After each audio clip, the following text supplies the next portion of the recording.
Listen, everybody told me that there was monsters in those woods. And I'll admit that what I was about to experience was all my fault. And it took me back to being a kid, my dad saying to me, 2 ears and 1 mouth, son. That's what he used to always tell me. Son, stop talking so much and listen. As a young man, I struggled with that. A lot, a whole hell of a lot. Fast forward, I'm in Ruston, Louisiana, staying at my girlfriend's parents' house. Now, on the left-hand side of their house, there were these woods. And when you look over there, you can see deer just standing wide out in the open. So I asked her dad, hey, let me take one of these deers.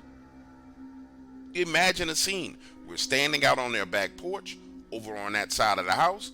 They're just standing out in the open like they own the place. But that's when her dad goes on to explain to me. He said, son, we don't hunt anything on that side of the property. Hell, we don't even go into the woods over there on that side of the property. Now, over there on the right-hand side, take anything you see. I'm standing there looking at this man confused. Because in my mind, everything around here is his property. So I said, hold on, sir, excuse me. Let me ask you a question. Now, over here on the left-hand side, you own that, right? And over here on the right-hand side, you own that as well.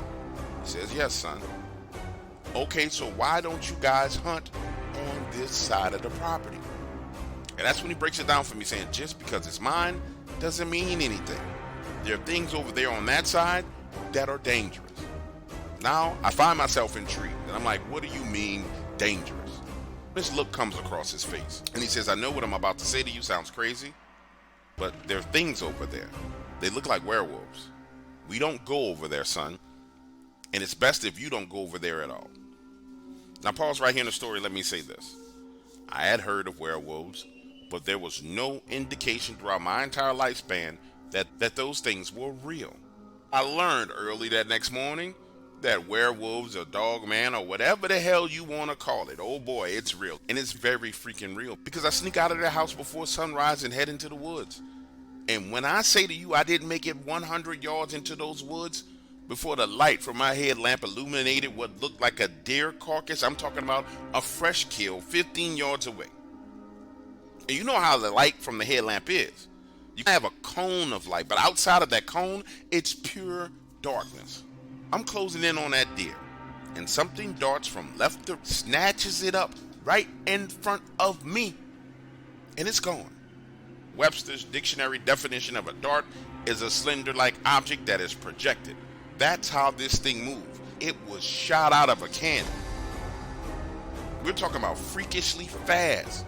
But at the same time, it was massive, 8 feet tall, jet black, and just like magic, that deer is gone. There 1 second, the next second gone. I'm standing there processing this in my mind, and this inner dialogue starts to happen. A conversation between myself and myself. Dude, what the hell was that? I don't know. No, you're not seeing things. There was a dead deer carcass right there on the ground. Now it's gone. And it was right then and there where her dad's voice played back inside of my head. We don't go hunting over there in those woods. I know it sounds crazy, but there are werewolves in those woods. Listen to me when I say this to you. I ran through those woods, back to their house like a freaking Olympic gold medalist sprinter. And when I get to the back porch, her dad is sitting outside and says, you saw one, didn't you? Yes, sir, I replied. What was it? He said, I call it a werewolf. Some people call them Dogman, other people call them rougarous. But let me tell you something, son. You were lucky, because plenty of people have gone into those woods over the years, and they ain't never came back.